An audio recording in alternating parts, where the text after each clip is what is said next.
Merhaba arkadaşlar, kanalıma hoş geldiniz.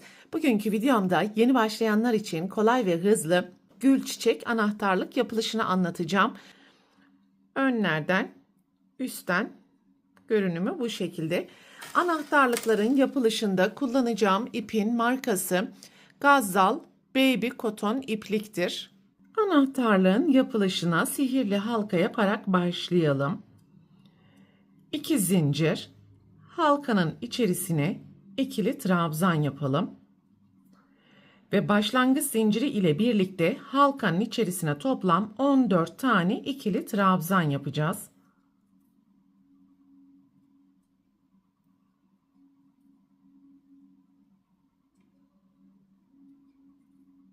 ...14 ikili trabzanı yaptıktan sonra sihirli halkanın ipini sıkıştıralım ve ilk zincirin tepesinde görünen ilmeğin içerisinden kayma dikişi yapalım. 2 zincir, aynı boşluğun içerisine ikili trabzan, sonraki trabzanın tepesine 2 ikili trabzan, sonraki trabzanın tepesine 2 ikili trabzan. Ve birinci sırada yaptığımız 14 ikili trabzanın her birinin tepesine çift trabzan yaparak toplam 28 tane ikili trabzan elde edelim. Sıranın sonuna geldiğimiz zaman ilk zincirin tepesine kayma dikişi yaparak sırayı tamamlayalım. Üçüncü sıra için 2 zincir, aynı boşluğun içerisine ikili trabzan, sonraki trabzanın tepesine 1 ikili trabzan, sonraki trabzanın tepesine 2 ikili trabzan,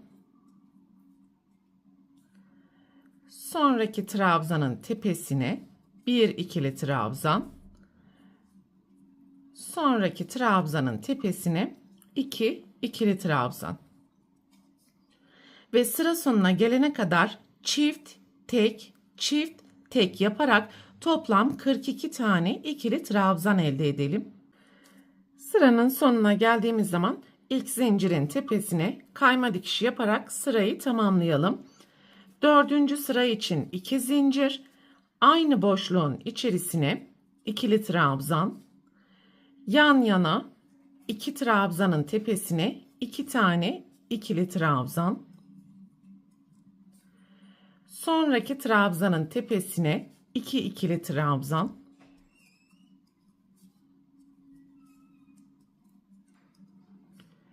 yan yana 2 tane ikili trabzan,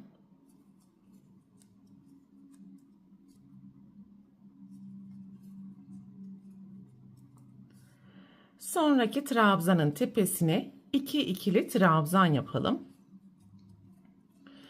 Ve bu şekilde sıra sonuna gelene kadar çift 2 tek yaparak toplam 56 tane ikili trabzan elde edelim.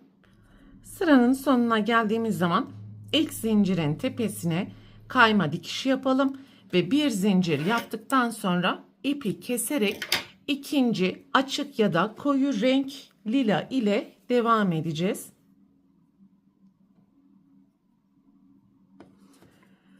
Alt sırada yapmış olduğumuz herhangi bir trabzanın tepesinden ipi sabitleyelim. Bir zincir, sonraki trabzanın tepesine kayma dikişi, bir zincir, sonraki trabzanın tepesine kayma dikişi, bir zincir ve sonraki trabzanın tepesine kayma dikişi yaparak sıra sonuna kadar bu şekilde devam edelim.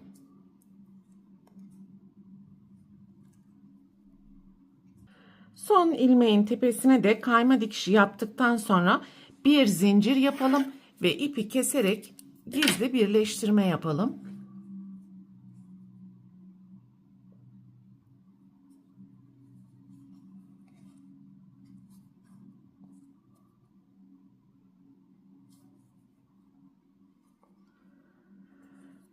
Bu ipi de arka taraftan gizleyerek düğüm yapabilirsiniz.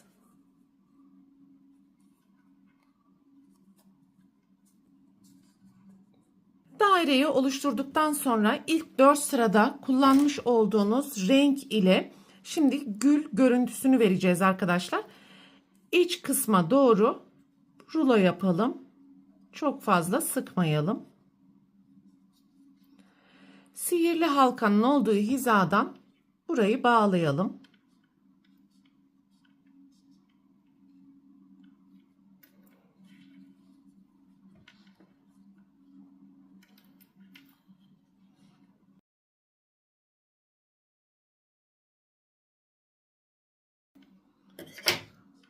Evet, bu şekilde bir görüntü oluşturduktan sonra alt tarafta ya da üst tarafta kalan boşluğu dışarıya doğru çıkartalım.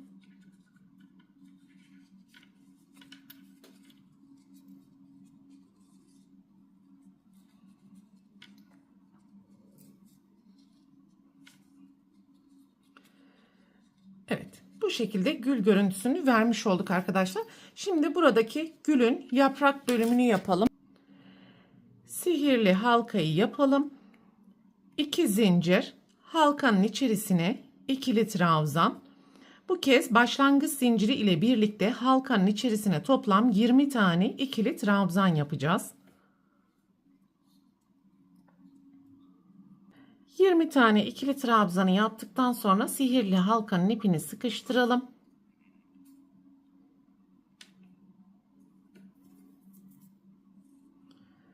Ve ilk zincirin tepesine kayma dikişi yaparak sırayı tamamlayalım. 9 zincir,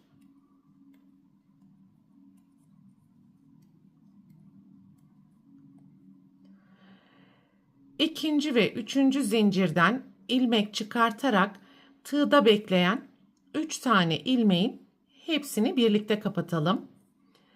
Yan yana 2 yarım trabzan yapalım.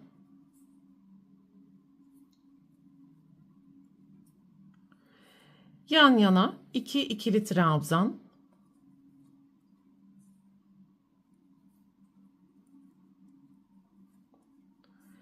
Yan yana 2 üçlü trabzan.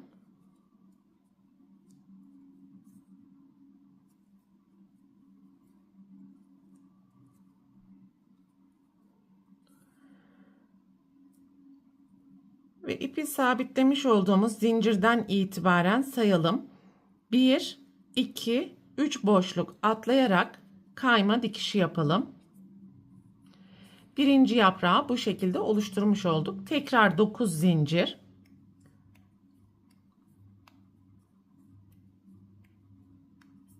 Ve birinci yaprakta yaptığımız işlemleri tekrar edelim. İkinci ve üçüncü zincirden ilmek çıkartarak üçünü birlikte kapatalım. Yan yana 2 yarım trabzan, yan yana 2 ikili trabzan ve yan yana 2 üçlü trabzan yapalım.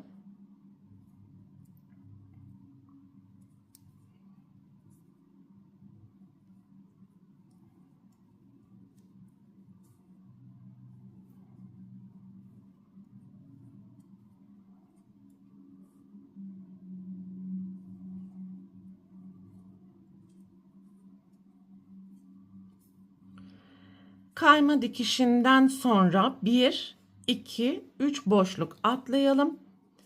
Tekrar kayma dikişi yapalım. Ve 9 zinciri yaptıktan sonra bu iki yaprakta yapmış olduğumuz işlemleri tekrar ederek sıra sonuna kadar devam edeceğiz. Ve toplam 5 tane yaprak oluşturmuş olacağız. Toplam 5 tane yaprağı oluşturduktan sonra 3 boşluk atlayarak ilk yapmış olduğumuz kayma dikişinin tepesine tekrar kayma dikişi yapalım. Ve bir zincir yaptıktan sonra anahtarlık klipsini monte edecek kadar ip bıraktıktan sonra keselim.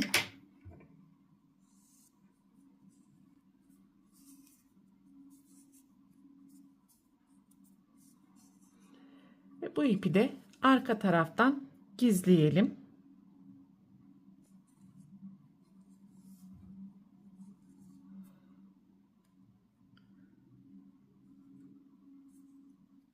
Ve tekrar ortadaki sihirli halka boşluğundan ipi yukarıya doğru çıkardıktan sonra iğne yardımı ile anahtarlık klipsini takalım.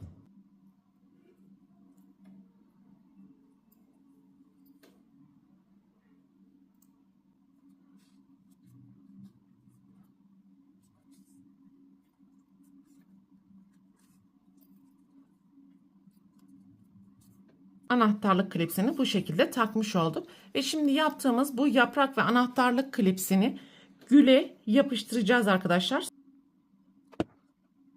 Buradaki yapraklara da yine yapıştırıcı sürerek yukarıya doğru yapıştırma işlemlerini yapalım.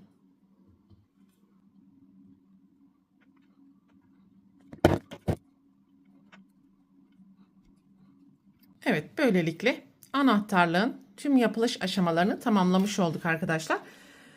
Bu videoda anlatacaklarım bunlardan ibaretti. Umarım sizler için faydalı bir video olmuştur. Sonraki eğitim videosunda görüşene dek lütfen kanalıma abone olarak videomu beğenmeyi ve sevdiklerinizle paylaşmayı unutmayın. Hoşça kalın.